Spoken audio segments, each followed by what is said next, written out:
So today it's time to remove the SR5, which stands for Sport Rally 5 Speed. And to do so, I'm just going to use some protective gloves and some fishing line and slowly work my way from the back one direction.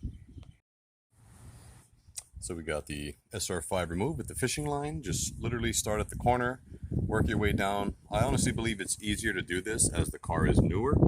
As it gets older, the adhesive starts to really bind and leave harder stain as things get when they get older.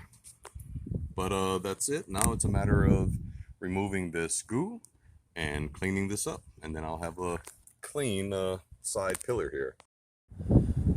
Alright guys, so this is the new clean look on the rear driver's side pillar.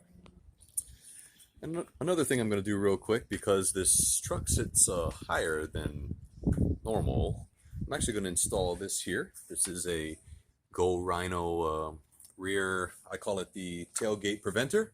It prevents people from driving up right to your tailgate and tailgating you because they don't want to damage the front of their vehicle. And it's I think a 2-inch receiver, so I'm just going to hook it up to the tow hitch there. I just sprayed a coat of the Rust-Oleum clear enamel clear coat on there, and this here actually has 3 different holes that you could choose from. I'm just going to put it on the middle one, and then I'm going to insert this hitch pin to the other side. And let me just show you, this hitch pin is actually from Rhino USA and Go Rhino, 2 separate companies. There it is, secured.